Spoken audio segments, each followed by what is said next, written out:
Samsung is expanding its Gear line of smartwatches by squeezing in the Gear Sport. At $300, the new watch sits between the Gear S3, which costs $350, and the Fit 2 Pro that runs $200. The Gear Sport packs a slew of fitness tracking features and a lot of other nifty tools for the price, but still manages to last about 4 days on a charge. It's one of the most powerful health-centric smartwatches in this price range.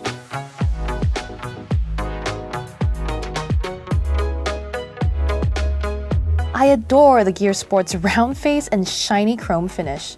I especially love our review unit's subtle blue case that manages to be at once unique and understated. The body itself feels sophisticated, although a tad heavy and clunky even for a sport watch. It's heavier than the Fitbit Ionic, Garmin Vivo Active 3, and the Apple Watch Series 3. In fact, it's hefty enough that I dread wearing to it to track my sleep. But I did it anyway for you, dear Engadget readers. The Gear Sport's default blue rubber strap isn't the most attractive and almost makes the watch feel cheap. With the original though, the Gear Sport is water resistant up to 50 meters and can even withstand salt water, so you can keep it on while you're swimming in the ocean. Like most Samsung smartwatches, the Sport runs Tizen OS and features a rotating bezel that you use to navigate the interface. I love how easy it makes scrolling through notifications and apps, plus it clicks satisfyingly each time I turn it a notch. Those who prefer to swipe may swipe away too, but I prefer not to smudge up the vibrant round 1.2-inch Super AMOLED display, which is pretty crisp with its 360 by 360 resolution. Tizen OS now supports thousands of apps, and there are plenty of useful options you can download, including MyFitnessPal, Uber, and ESPN.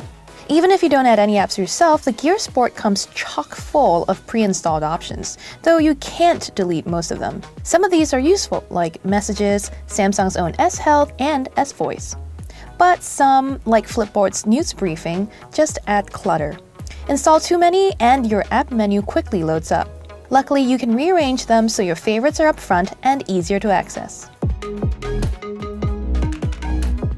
Something the Gear Sport does that the competition can't is let you track your calorie input from the watch itself. No need for a third-party app like MyFitnessPal, nor do you have to whip out your phone to enter how much you're stuffing your belly.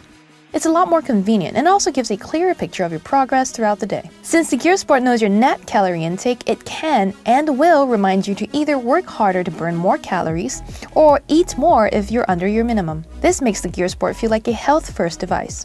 Of course, you can map your runs with built-in GPS and even get your heart rate underwater while you're taking a break between laps. Plus, it will automatically detect when you're working out once you've been at it for at least 10 minutes. If you're using the Gear Sport with a recent Samsung phone or TV, you can get training guides and your heart rate cast to the bigger screens. There are more than 60 workouts available, and the company says more are coming. Like rival fitness trackers, the Gear Sport also monitors your sleep, although from my experience, it's not as accurate as the Fitbit Ionic. I woke up one night to grab a stray pillow before it fell off my bed, but the Gear Sport didn't even register a blip in my slumber. It also counted the hour I spent looking at my phone one morning as time spent asleep. The Gear Sport is a decent activity tracker, but it also packs many smartwatch features. Not only does it let you send and receive messages, but it also stores up to 4 gigs or so of music. If you're a Spotify Premium user, you can even store your playlists locally. You'll also get Samsung Pay, although it only works with NFC and doesn't support magnetic swipe transmission. So far, I haven't been pushing the Gear Sport very hard. It was 60% charged when I first put it on, and it lasted about 3.5 days before asking me to enable low power mode. That runtime is in line with Samsung's estimate of about 3 to 4 days depending on use, and beats the Apple Watch 3. Ultimately, the Gear Sport is a capable smartwatch, especially for those who already own Samsung's phones and TVs. Its fitness tracking features may not be as accurate as the competition, but it does enough to satisfy casual gym goers.